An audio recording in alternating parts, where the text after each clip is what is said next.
Shalom Aleichem, everybody. Welcome back to the Yiboneh Beit Midrash. Welcome home to Torah. We're in Parshat Yitro. Just as an introduction, I give this every time, a quick 1-minute rundown. We use the Yakar as the basis for our discussion. You can find down below a link where you can find the Hebrew source sheets. I really hope that you do, to follow, because there's really almost no way that you can really pick up the nuances in the English. If you follow along the Hebrew, great, but if you follow along, not with my Hebrew, but the Hebrew sheets, even better. I do want to mention, we're going to talk about a midrash, and Rashi brings down the midrash. It's a famous midrash. Yisro's actual transformation and conversion, we're not going to speak about tonight. However, down below, there is a link to the previous shirim and the title of the shir I would love you to listen to about Yisro's own personal transformation in his belief in the one God, the true God of Israel, the creator of the universe.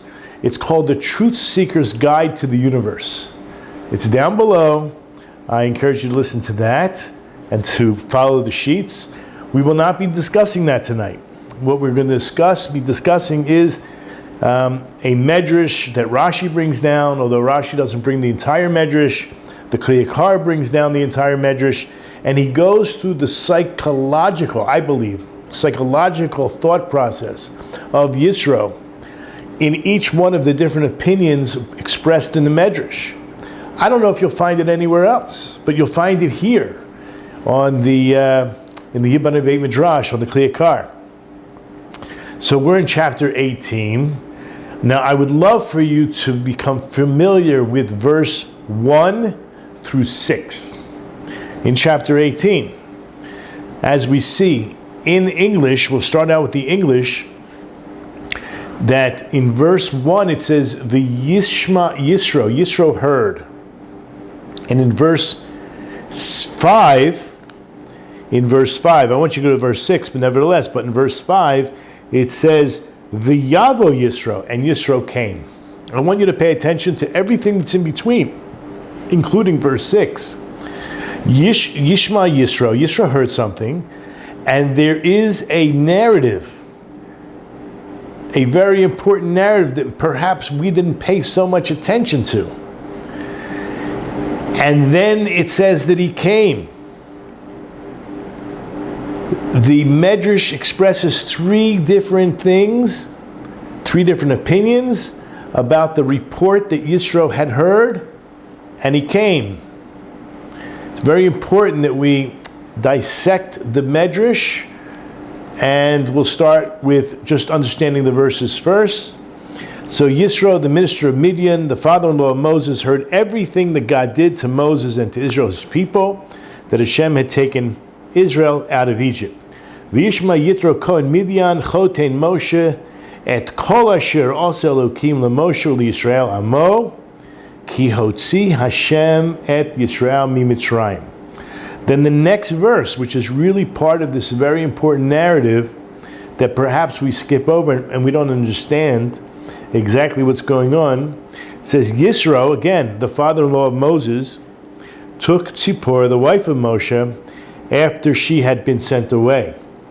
V'yikak Yitro choisen Moshe Tzipporah eishes Moshe acher shiluchecha. And not only did Yitro bring Tzipporah, but verse 3 says, and her two sons, of whom the name of one was Gershom, and he said, I was a sojourner in a strange land. Verse 4, the name of the other was Eliezer, for the God of my father came to my aid, and he saved me from the sword of Pharaoh. V'et shnei baneha, asher shem ha'echad Gershom, ki omar ger hayiti be'eretz nichriya, v'shem ha'echad Eliezer, ki Elokai avi be'ezri, v'yatzileni mechereth paro. Now verse 5 is where it says Yitro came. Very important to know. Verse 1, Yitro heard. Verse 5, Yitro came. V'yavo Yitro choisen Moshe banav v'ishto El Moshe El Midbar Asher Hu Chonesham Har Elokim. that Jethro, the father of Moses, came to Moses with his sons and wife, meaning with Moses, his sons and his wife, to the wilderness where he was encamped by the mountain of God.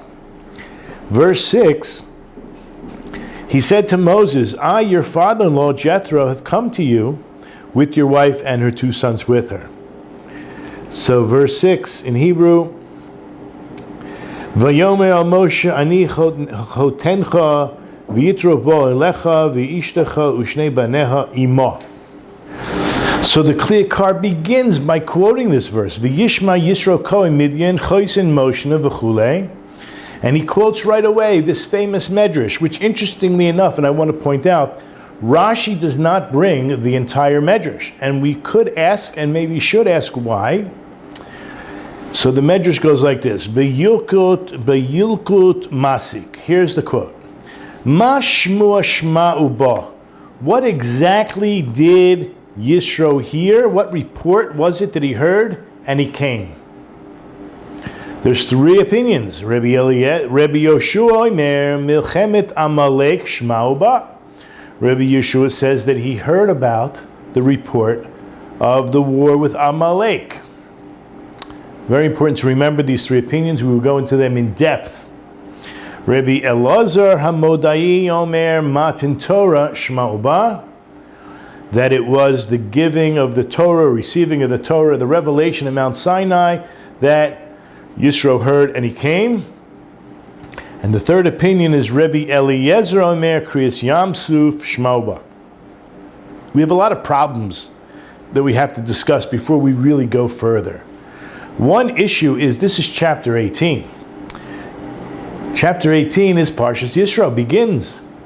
Within Parshat Yisro, we have the great revelation at Mount Sinai, the end of chapter 9 and 19 and 20. So if we have those famous revelation, the most awesome event that ever happened in all of history, how can this midrash bring down that what did he hear and come? First of all, we have a few issues. Number 1, is there really a machlokas? What actually did he hear? That's going to be a real good question. And number 2, Rashi leaves out the middle opinion that it was about Matan Torah. So I want to kind of digress a little bit. Is the Torah in order or not? From here, you might think it's not. And the truth is, both Rashi and the Ramban, even though it's a famous machlokas, one holds the Torah is in order, that's Rashi. The Rambam holds it's not in order. I'm sorry, the other way around. The Rashi says there's no order to the Torah, and it's the Ramban who says it is. But they really both agree that it's not always. Meaning, Rashi basically holds that only by the oral Torah you will know when the chronological events took place. Otherwise, you might not know, unless there were dates, and it's obvious. Without anything obvious, you have to rely on the oral Torah. Things are not in order, and you'd have to know via the transmission. The Ramban holds no, it's really in order except when there's a date or something so obvious that it's not in order. Interestingly enough, since Rashi holds that it's not in order, why didn't he bring in the Matan Torah opinion? See, let's look at Rashi. It's on the English short sheet, number 1. What news did he hear that made? I'm going to take what the printer put into parentheses, that made an impression that he came. So the Rashi's quoting the Midrash, the splitting of the sea and the war with Amalek. Okay, now why is the Matan Torah answer or opinion missing? So I hypothesized, and I spoke it over with Rabbi Breitowitz, and he kind of liked what I had to say. It's like this. There's a whole nother question. Did Yisro actually convert? Or did he remain a righteous Gentile or even a Ger Toshav? Because there are opinions that he actually converted. There's another opinion that he remained a Ben Noach. And there's even an opinion that he became a Ger Toshav. Okay, so Rashi seems to hold that he actually converted. Why? Because it's not that he heard about Matan Torah and came. Rashi's holding here, in this case, that it's actually in order. That he came before Matan Torah. And what happened in Matan Torah? We all converted. Every single Jew who's born today as a Jew or born from converts, we all converted at Mount Sinai. There's no question that all the souls, all of our bodies were there, and all of us who were not there, all of our souls had converted at Mount Sinai. So Yitro, for sure, if he came before Mount Sinai, would have been included in, for sure, conversion. And that is apparently how Rashi holds. Therefore, he cannot put, he left that out in the midrash. I mean, the midrash brought it down, but he didn't quote it, which would make sense and be consistent with Rashi. However, what did we see so far? We saw three different opinions. And at first glance, when we read this midrash, we think that each one is claiming that Yisro heard something different that made an impression or caused him to come. I will spoon feed you with just a little bit that what the Yakar is going to tell us, based on the verse itself, it has to be that Yisro heard everything, but one of the things that he heard was what actually motivated him to come, and those ideas are revealed within those verses 1 through 6 that we had read. It's within the narrative. So what the Yakar wants to do now is to prove to us there's no way that it's what we originally thought, that Yisro only heard one of these things and then decided to come. But of course he heard all. As the third line down, last word says, L'chora nira sheyitro shma hakol. It certainly appears, it certainly seems that Yisro heard everything. Now this next statement is a rhetorical statement. Kilo meirosh b'seiter diber Hashem yimehem b'har Sinai v'chein yamsuf hoya kol home. Was it not already from the very beginning revealed that Hashem spoke to the Jewish people at Har Sinai, and that at Yam Suf, at the splitting of the sea, that a voice emanated or resounded? And he brings down a verse in Exodus chapter 16, verse 14. You can see that. It's 15, verse 14. It's number 4 on the source sheet. See what happened? It says that peoples heard, they trembled. A shudder seized the inhabitants of Philistia. It means the peoples, all the peoples, because as you see, if you read the few verses, there are 4 nations mentioned. 4 nations. The number 4 always represents the 4 directions of this physical world. It means the whole world heard. Not only does it say that, but later on in Joshua chapter 2, verse 10. I mean, if you read from verse 8 through 11 in chapter 2, you'll get an idea, right? But Rachav, she says in verse 10, for we have heard how Hashem dried up the waters of the Sea of Reeds when you went forth from Egypt. So the nations heard. They knew. Yisro heard. Now, that's all very nice when it comes to the Yam Suf. And also Matan Torah, the whole world knew. It says every soul was there amongst the Jews and all the souls that were not there. Doesn't mean only not the Jews. It could mean, and we do believe that means even those, I'm going to call them Jewish souls, people who are destined to convert. And there are plenty throughout history of non-Jews who have converted. So the verse that the Yakar brings down was the one in 15, verse 14. Vishamu amim yirgazun, right? The peoples heard and they trembled, which is a proof that at least by these 2 things, obviously we're talking about all 3, but that he heard everything. That Yisro heard everything, because at least minimally, people heard about Har Sinai and about the Yam Suf. Now, im came b'men nichlaku. So if that's the case, if we're going in order of what the Yakar is saying, so then if he heard everything, what are they really arguing about? Rabbi Yoshua, Rabbi Elazar HaModi'i, and Rabbi Eliezer. Is it really what he heard? No. It's what he heard that motivated him to come, as we will see so clearly in the words, ubidinokat uba, from the very fact that the midrash says, according to each opinion, that he heard and came. Focus on the coming part. What motivated him to come? Because he obviously heard everything. Shma mina, we understand from this, she'ein makluktam mashma. The argument is not about what he heard. Ki hakol modim sheshma, et kol asher asa. Because everyone, all three of these different opinions agree that he heard everything. The verse says he heard everything. Kamosha mashma bekol parshazu, Yitro shma et kol hanase. It's certainly understood in this paragraph that Yitro actually heard everything that God had done, that was performed for the Jewish people in Egypt.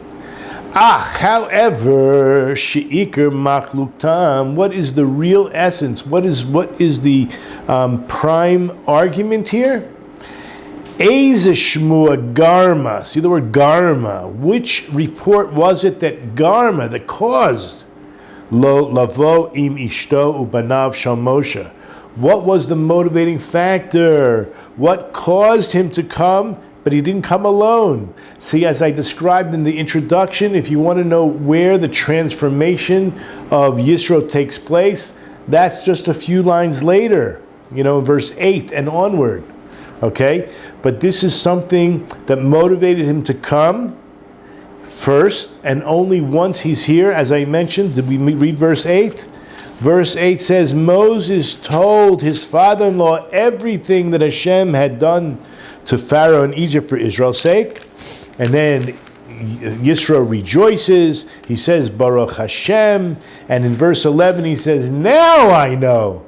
See, up until this point, he didn't say that. He was still in Midian. He heard, he comes, and we're going to see the narrative of what is really being discussed.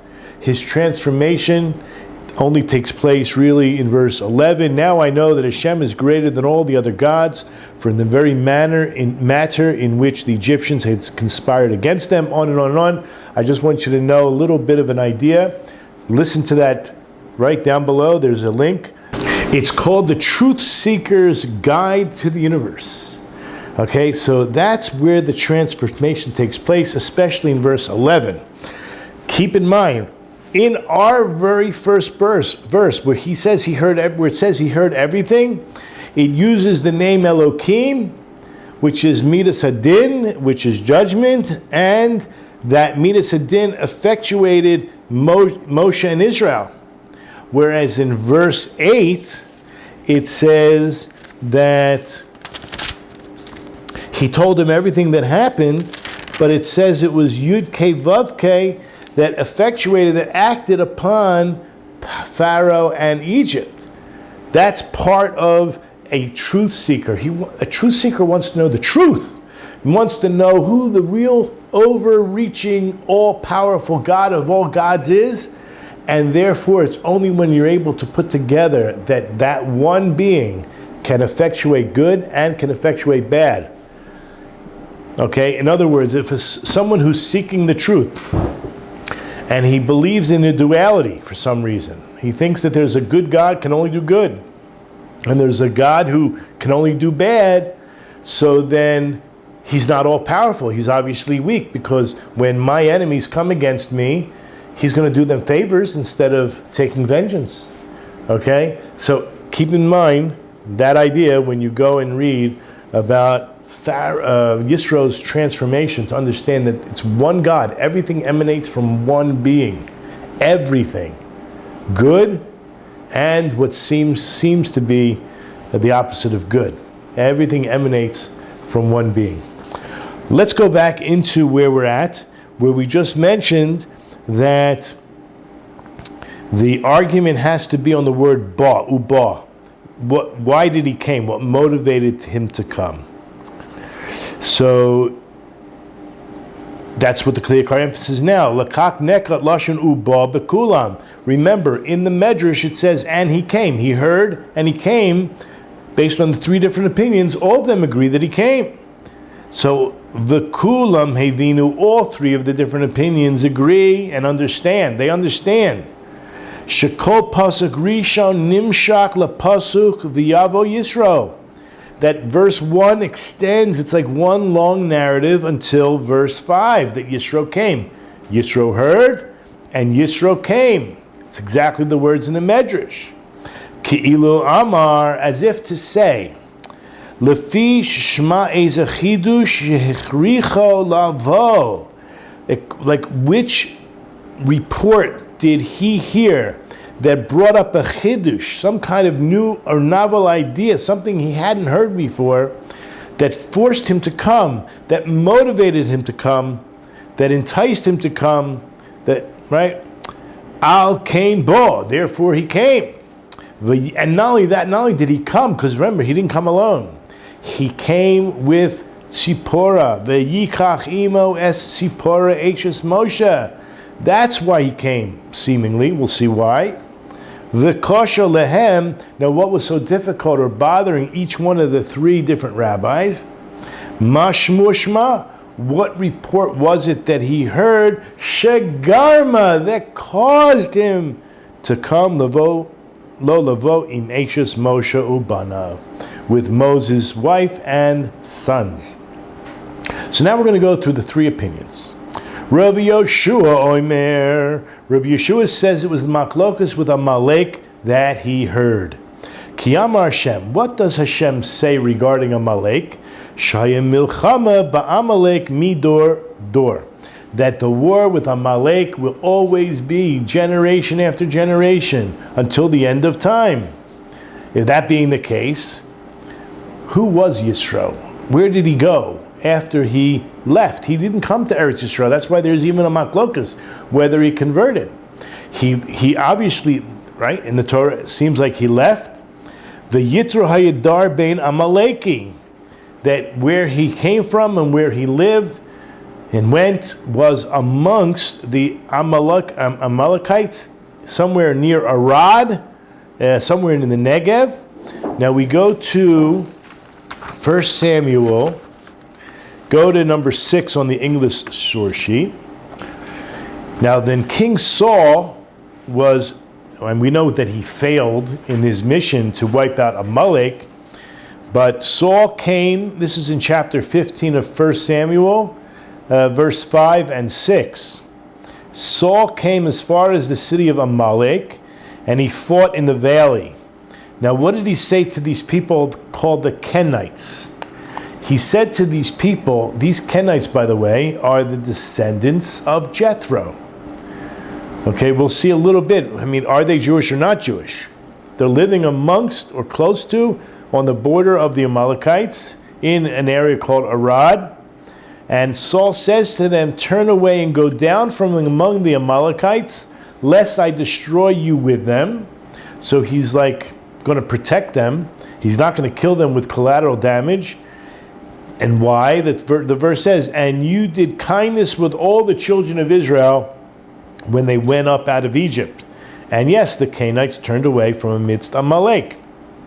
So the verse is, V'yomer Shaul el Hakeni lechu seru radu mitoch Amaleki pen osifecha imo, right? Lest you be destroyed with them.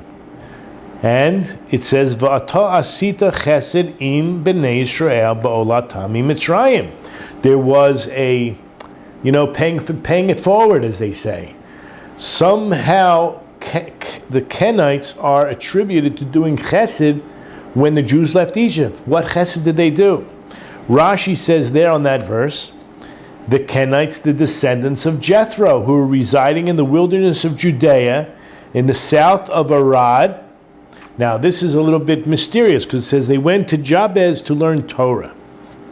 It's a very interesting thing, because if they're Jews, first of all, the whole thing is very complicated. As we'll see some of the other reasons that we're giving them protexia. First of all, you're never going to wipe out Jews in a war against Amalek. It must be that they were mixed in and they weren't Jews. So if they were Bnei Noach, of course they were learning Torah, the Torah that Bnei Noach are allowed to learn. Now, Rashi here on that verse says, what does it mean, all the children of Israel? Right? You did chesed for all the children of Israel when they left Egypt. So it says, for Moses and Aaron and all the elders partook in Jethro's meal. When Jethro, either he converted or he just said Baruch Hashem and he brought korbanos. So he served them. And when you serve them, when you do chesed with the gedolim, with the leaders of Israel, it's like you're doing chesed with all of Israel. But that's too simple. But okay, Rashi brought that down. I have here a few other opinions which are very, I'm not going to say, it's of course very interesting. We have an opinion, like we just said, that the kindness was that he provided food. Now, if it was his own conversion meal, I don't know what he was providing them. He was inviting them to partake of his field, of his simcha. Fine. We all know the kindness for the advice that he set up a system. He gave Moshe advice in order to set up lower court systems, in order to free him up so that Moses can spend more time dealing with more important matters, higher courts, and that is certainly true. They also provided a home for, meaning Yitro and his daughter. They provided a home in Midian when Moses fled from Egypt. He took him in like a son, certainly as a son-in-law. And just an extension of that, the very fact, the kindness of giving his daughter Tzipporah to Moshe to begin with, is a very, it's a huge kindness. Okay, so now going back into the Yakar, where we see that the statement here is that Yitro lived amongst the Amalekites, meaning after he left, and his descendants lived, the Kenites lived near the Amalekites. So Chashav Yitro, what did Yitro think? What was his thought process? He said like this to himself, Imlo exar v'azaveg es biti lemoshe. If I do not return and rematch, make up the zivug is a coupling, right? So if I don't return and recouple my daughter to Moshe, im kain, what's going to happen? Kashiyeh milchama ba'amalek yelachamu gam bi. We're talking about the future. I mean, how Yitro understood this, how he understood this from what Torah did he have at this time? The whole world knew that Amalek is coming to attack us now and they're going to attack us in the future. He either had a very high level of spirituality and spiritual insight, or he actually already began to understand the Torah at some point. So it says like this, that since that Amalek is eventually going to be attacked and I'm living amongst them, then the Jews are going to attack me too. Al came ba im ishto. That's the reason, the Yakar says, is why he came with the wife of Moshe, Lachzu Lazav Golav, Acher Shiluchecha. He wanted to bring her, to return her, to rematch her up, to recouple her after Moses had sent her away. Ki Amar, because Yitro himself was saying to himself, Sheyasu Chesed Imi, that in the future they will do chesed with me, they will protect me, I will be protected. Bavur Chatana Moshe, because I am Moses' father-in-law, and his sons, Ki Abanim Banav Ubanai, his sons are my grandchildren. I mean, it's all one big family. I think we call it protexia, right?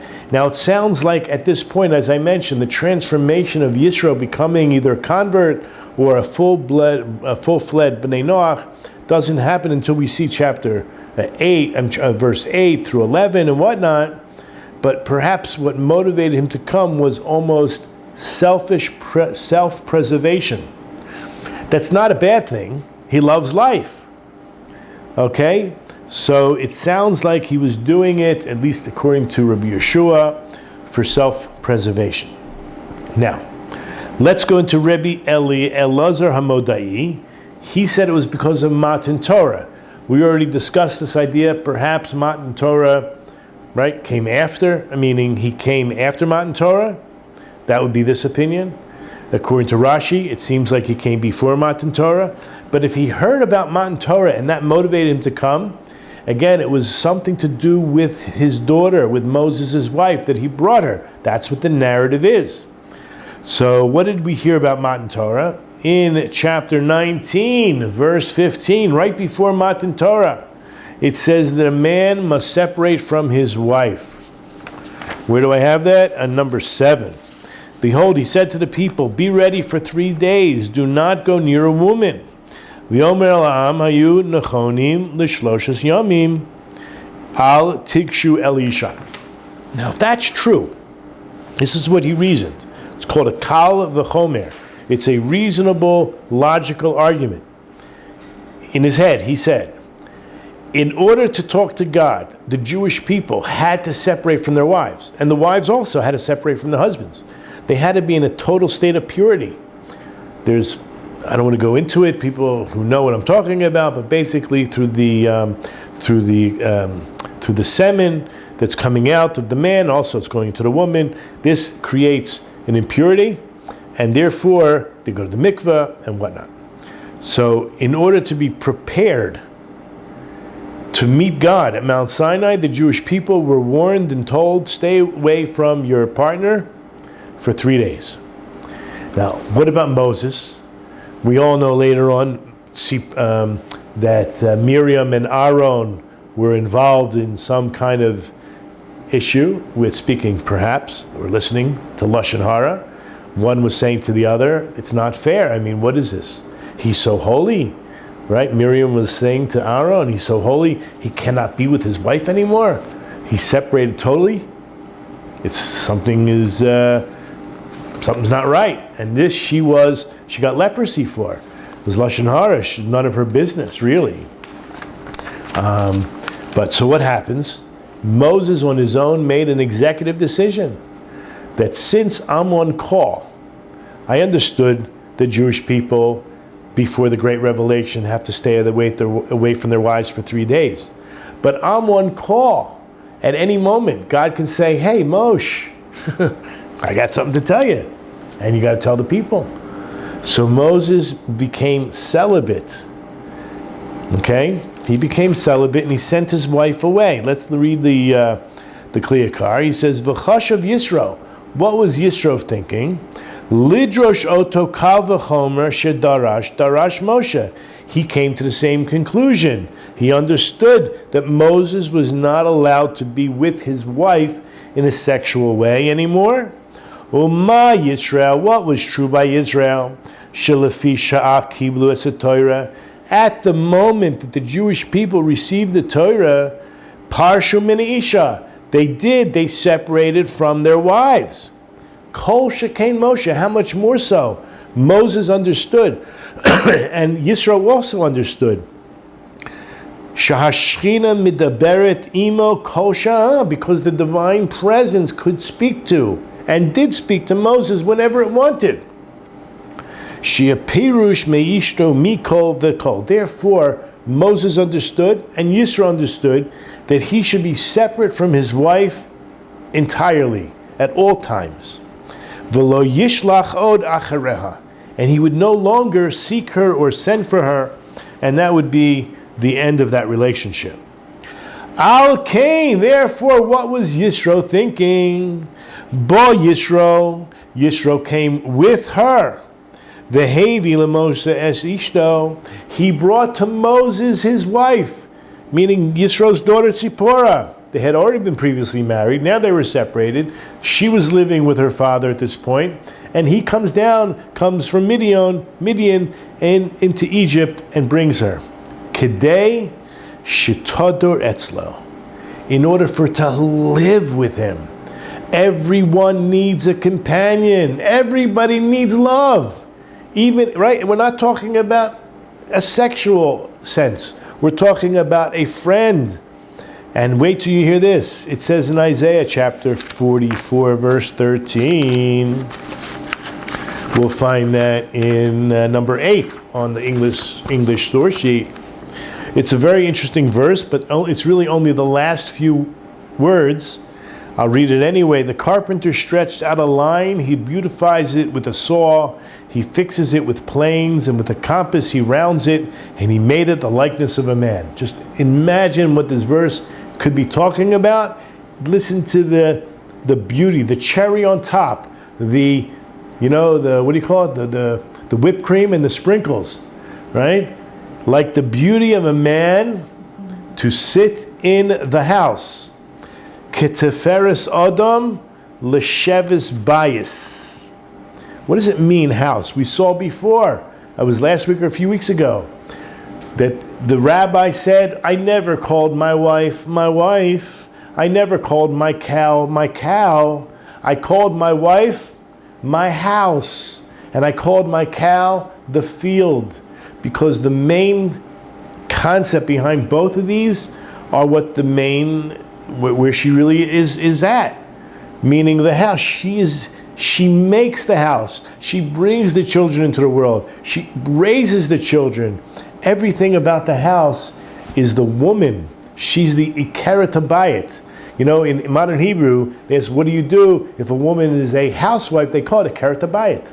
Meaning, I am the house. The ikeret means the ikar, the prime part of the house, which is the beauty of the man is the wife. I'll read again, Rashi, like the beauty of a man, that is a woman who is the beauty of her husband. I'm sure you've heard people say, oh, meet my wife, the better half, right? There's no question about it. So then the Yakar ends off with these three important words, Kadas, Moshe, Yisrael. These are the words that are used at a marriage ceremony, meaning that she will live with him. He has responsibilities. He has a companion. It's not about the sexual act anymore. It's purely on a whole nother level. It's a companion. It's a friendship. It's real love that will take place. And Yisro understood this, that even if they would no longer be intimate, they need the intimacy of husband and wife without the sexual act. Okay, so let's go on to Rabbi Eliezer Oimer. This is this. Return the page. Kriyas Yamsuf Shma Uba. Kriyas Yamsuf. Rabbi Eliezer said, what did he hear? Yisro heard about the splitting of the sea. Now this is, I think, one of the most fascinating concepts we're about to hear. What could it be about the Kriyas Yamsuf? I mean, you think, it must have been all the miracles. Wow. Like, better than any reality, what do you call that? Virtual reality, you can make up. No, this was like the real deal, right? Hundreds of miracles, if not thousands of miracles, took place at the splitting of the sea. I suggest you learn more about it, but we're going to talk about one particular aspect. Ki hu soiver, what was Yisro thinking? This is the thought all along. The Yakar is telling us the psychological processes that Yisro was going through based on those narratives between verse 1 and verse 6.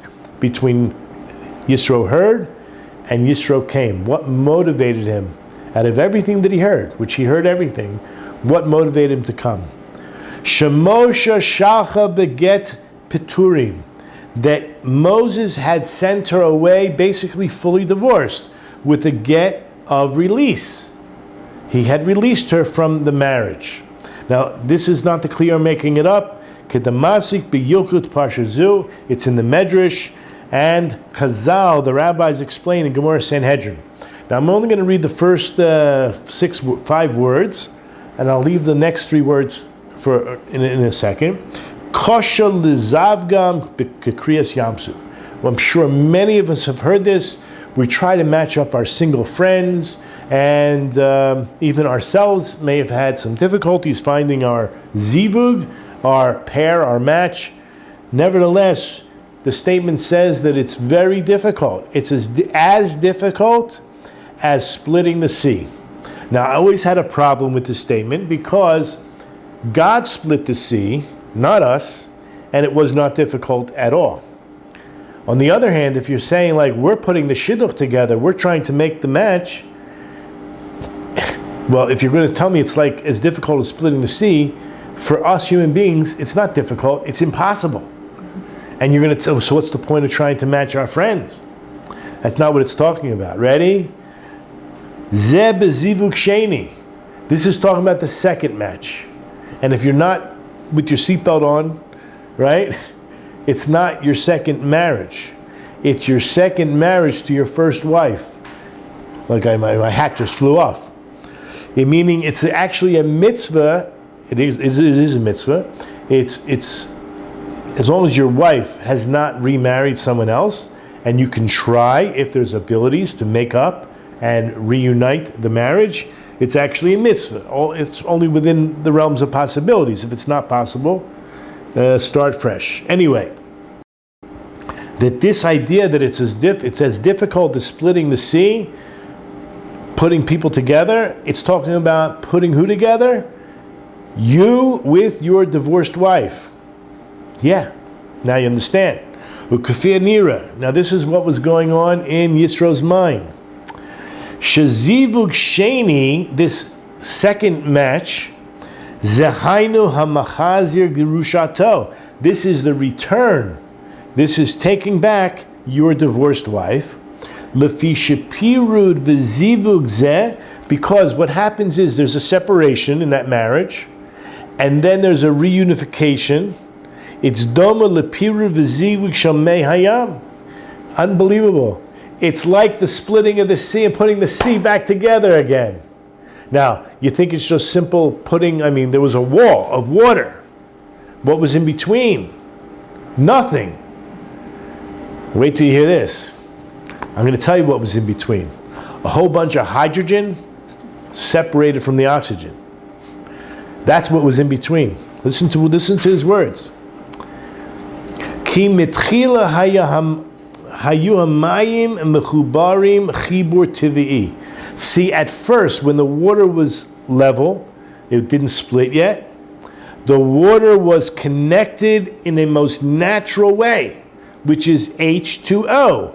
One element of hydrogen, two elements of oxygen. The other way around. Two elements of hydrogen and one element of oxygen, H2O. Now, listen to this. V'kasher avar aleim ruach kinat Hashem litain revach bein hadveikim. That when there was this wind, perhaps a wind of either jealousy or wrath, that Hashem caused to go over this water, Hashem placed space between the molecules. The dveikim means that which is connected. I think it really means on the molecular level. He put a space between that which is normally naturally connected. Meyaz kosher lechabram. And that's even more difficult. I spoke to a scientist today. He told me, you're right. To put back together the hydrogen, the 2 parts hydrogen and the 1 part oxygen, is certainly more difficult than separating them. Nevertheless, what did Yisro understand? The word ra, to see, truth is even the word Shema Yisrael, to hear, doesn't mean to hear, it means to listen. It means to understand, O Israel. Here, even though he saw, meaning he understood, that just as God wanted to bring together, at least in terms of the water, and now he's comparing it to the match between Moses and Zipporah, that just as God wanted to bring the water back together, Ola zivugam yofe, that the water actually combined well. It was really nice. We're going to see later on in chapter 14:27, meaning late in another few minutes, that God brought the water back so nicely. So based on that, Yisro said to himself, Kach hashav Yisro. You know what, maybe I'll bring that verse in now. You'll find this on page 5, number 11. So it says that Moses stretched out his hand. It's chapter 14, verse 27 in Exodus. Moses stretched out his hand over the sea toward the morning. The sea returned to its strength. Hayam lifnot boker. The Yoshav Hayam Lifnos Boker Le'etano. The sea returned in the morning to its strength. Eitano. Like when you normally have a physical object that drops or breaks, and you glue it, you weld it, whatever it is, you try to put it back together, there's always a crack. You can see the crack. It doesn't look nice. I mean, you can cover it up, you can sand it down, you can do whatever once, but you know it was there. There was a damage, and it was cracked. But this water, what happens when you separate the water and the water comes back together? There's no crack. There's no crack. You would never have known that it was split. There's no, impression on the water that it was split. It's finished. It's fixed. So too, when you take your wife back who you had divorced. Well, let's go back into the Yakar because I jumped ahead. What was Yitro thinking? Kachash of Yitro. Very important verse in Mishlei. You'll find this in number 9. It's Proverbs 27:19. It says in English, as water, face answers to face. Now, I don't think the English does it any good. So is the heart of man to a man. The Hebrew starts out with the word about water, kemaim, just as water. Panim lapanim, face to face. The water itself split and was like one wall here, one wall there. I'm not so sure that's really what happened. It split. Those molecules of water split and were facing each other. Just as water, so too, Cain lev ha'adam, la'adam, like a human being. You know what a man and a woman really are? They're really one flesh. They're really one being. They even perhaps had the same soul and was split, just like what happened at the creation. Adam then became Adam and Eve. In other words, Adam was not a man and then a woman came from him.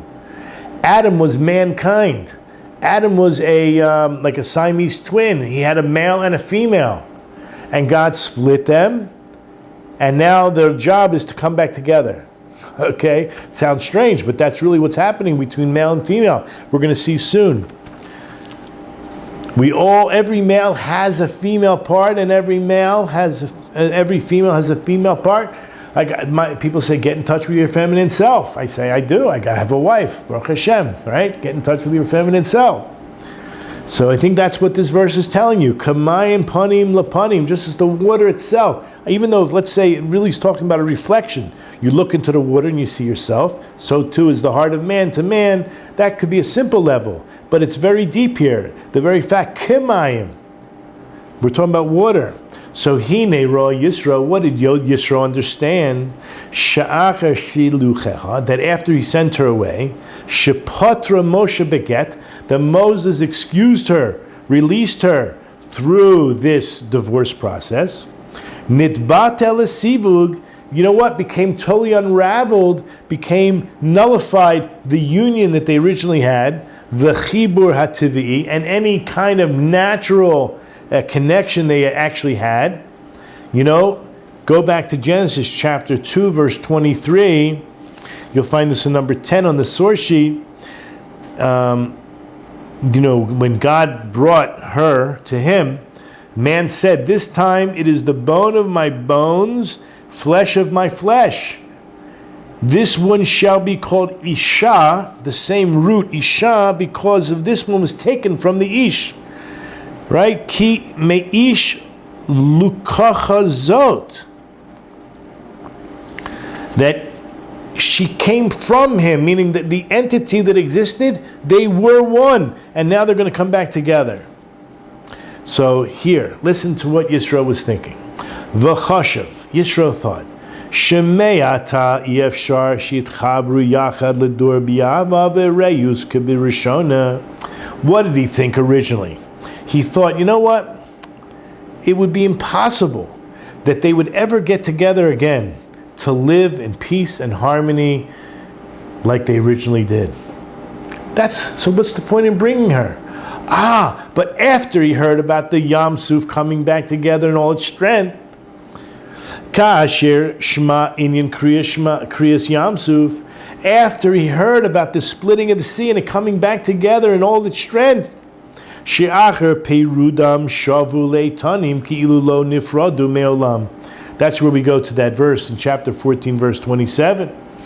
That after he heard the whole idea of the Yam Suf, after they were separated and they returned to even greater strength, like as if they were never separated at all. Azra, so he thought there was no point, but after he saw the Yam Suf, he said, of course there's a point. Azra sheyesh tikva, he saw there was hope. Shel hazivug hasheni, towards this recoupling. Shezivugu yala yafa, that it could, there's no reason it shouldn't. It could end very well. Kamosha bekriyat yamsuf efshari, just as it was totally possible by the splitting of the sea and it coming back together without any cracks. Kak efshari lezavgam, so too it's certainly possible to put this couple back together again. Akein lokach et tzipora bito uba. Therefore, according to his last opinion, Rabbi Eliezer, this is the reason why he took Tzipora with him back to Moshe. And the Yakar says, Zeh Perush Yakar. This is a great explanation. It's a very precious explanation. He usually ends some paragraphs like that, which is very nice. So what do we see? Again, there were three major opinions. I just want to make sure they're clear. The war with Amalek was Rabbi Yoshua, so that was more like self-preservation, but the narrative says he took his wife and, of course, children, so there would be a remembrance of the kindness, perhaps the kindness of bringing Tzipporah back to him, but because of the future wars against Amalek, there would be some kind of protexia. Eliezer Homodai spoke about the revelation at Sinai being that you're supposed to be separated from your wife, even though Moses had a reason to be separated intimately, but that's not a reason to be lonely and without companionship and without the real beauty. The real beauty of who a person is through that communion with his, I'm going to say his or her better half. That's the Keteferis. That is like the beauty of the person. And the last opinion we just read was the splitting of the sea. Again, why he took Tzipporah with him was because he felt that this was a good thing for her, a good thing for him. Again, this does not relate at all to the major transformation that Yitro went through in becoming either a full-fledged ger, convert to Judaism, or even a ben Noach. That you're going to have to look into the Searcher's Guide to the Universe, the Truth Searcher's Guide to the Universe, which is down below, and I hope you enjoy it, and I can just wish everyone not just a good Shabbos, but also a great life. God bless you all.